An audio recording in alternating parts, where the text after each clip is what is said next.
लोग क्या कहेंगे, ये सोचकर अगर आप कुछ नहीं कर रहे हो तो समझ लीजिए कि जीवन की पहली परीक्षा ही आप हार चुके हो।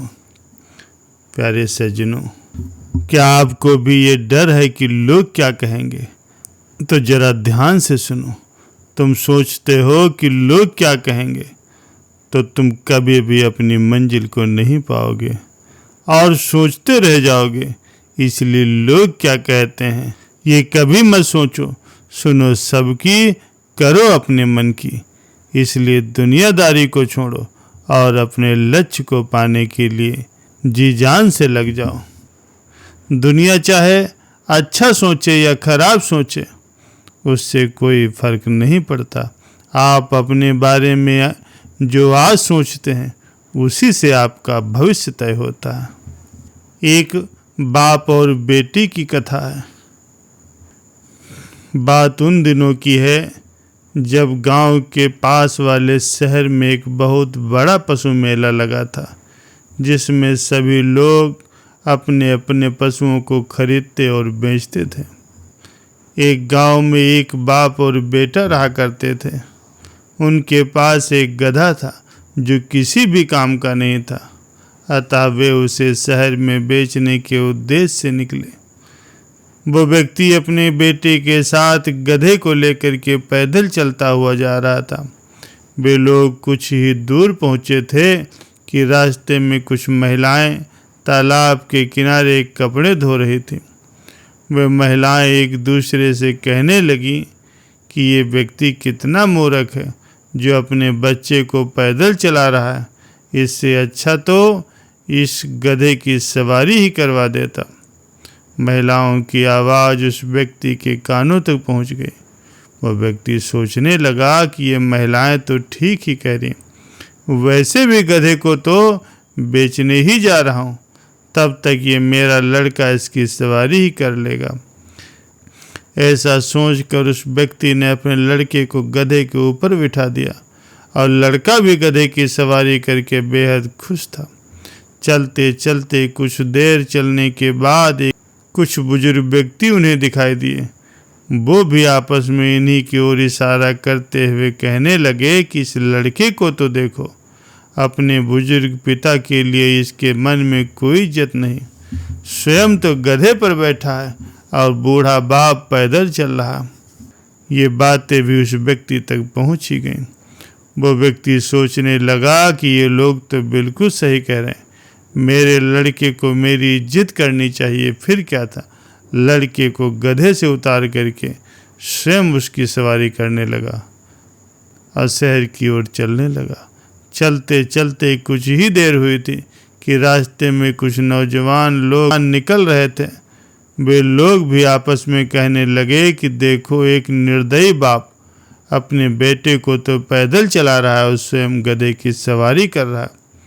कैसे दिन आ गए हैं। ये बात भी उस व्यक्ति के कानों में गूंज गई।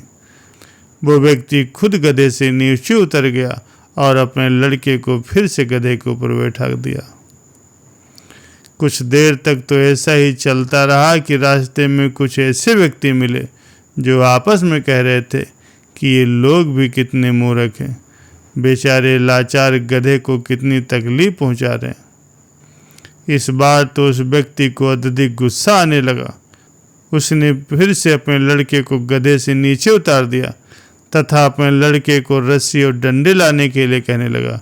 वे दोनों गधे के आगे पीछे के दोनों पैरों को आपस में बांध देते हैं और डंडे के सहारे बाप बेटा स्वयं उस गधे को लेकर के चलने लगते हैं। तब तो रास्ते में आने जाने वाले लोग इस बाप बेटे पर खूब हंसने लगे। इस दुनिया में मूर्ख लोगों की कोई कमी नहीं। ये देखो कैसे मूर्ख बाप और बेटे जा रहे हैं जो गधे को ढो रहे हैं। इस बार वो व्यक्ति पहले से ज़्यादा क्रोधित हो गया। फिर भी इस बार वो दूसरे व्यक्तियों की बातों पर कोई ध्यान नहीं दे रहा था, बस चलते ही जा रहा था, क्योंकि शहर अब कुछ ही दूर बचा था। शहर जाने के लिए उन दोनों को सबसे पहले नदी पार करनी थी। वे दोनों गधे को लेकर के पुल पार ही कर रहे थे कि अचानक गधा गुस्से में आ गया और अपने पैरों को छुड़ाने की कोशिश करने लगा।